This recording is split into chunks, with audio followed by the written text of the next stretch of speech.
For those of you who don't know me, I'm Michelle Fradella with Pinnacle Real Estate Services here in Picayune, Mississippi.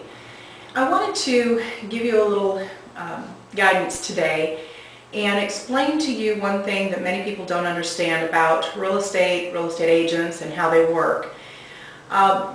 When you go out to look at a piece of property, a lot of people will see an ad in a newspaper or they'll see an ad on the internet, and then they will call the person who is advertising that property.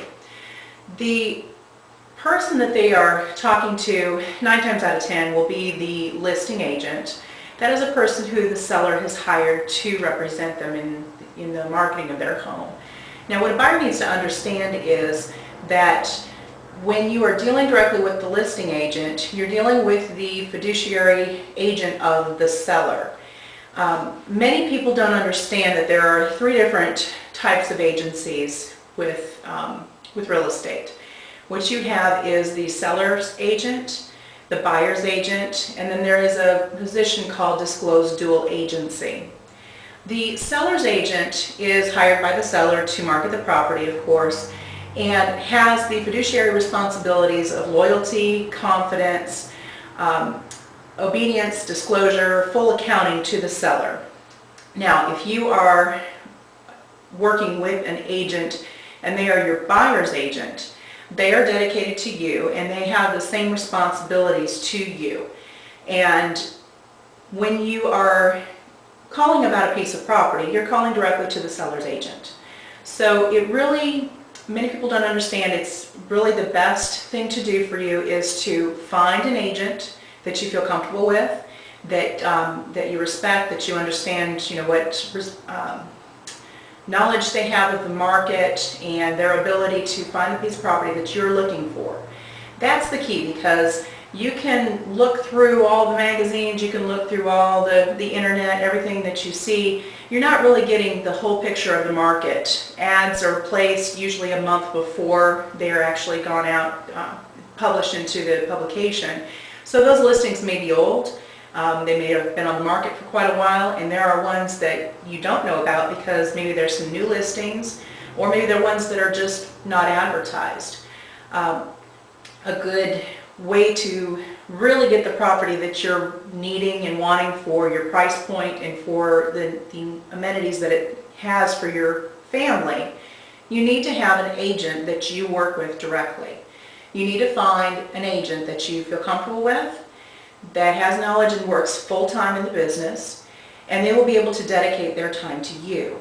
Now, the benefit that you get from this is that you get an agent who is out looking for what you want and what you need, what price is going to work for you, one that can help you with pointing you in the right direction for financing, the right people that can meet the needs that you have for financing, and they can let you know whenever a piece of property comes on the market that meets your needs. Now, when you're dealing with just whoever you call in the book, you're just asking specifically about that piece of property, and they may tell you about a couple others that they also have for sale. But when you have an agent that's working for you directly as a buyer's agent, then they are going to look for your property for you. They're not just going to tell you about a couple that you called on. Another aspect that there is dual agency. Now, there are times that you may like the person that you spoke to about a particular piece of property. So when you work with them, you know that they represent the seller, but they are also working with you as a buyer. Dual agency allows the agent who has the listing to work with the buyers, but there are specific things that can and cannot be done.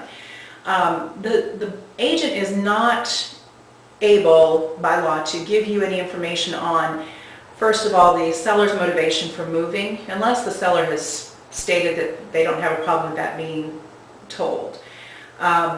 The price that they're willing to accept for the property, your agent that you're dealing with that's acting as a dual agent will not be able to give you any advice on what to offer for the property. Technically, they can't even give you a market analysis to show you what the value is in the area for that particular piece of property. They're only able to act as a mediator. So it does there are some things, and there are a lot of times that I myself have acted as a dual agent, and it works very well when you don't have another person in the mix with negotiations, but you are your hands are tied as an agent because there's things that you can and cannot do. And if a buyer makes an offer, the seller has to look at just what the offer is and cannot get any advice from their agent as far as what they should offer back. There's some limitations on that. Now, there are positive things and negative things about dual agency. And if you have any questions about any of these types of agencies, it's best to talk to the agent that you're dealing with, or you can give us a call and we'd be glad to answer any questions that you have.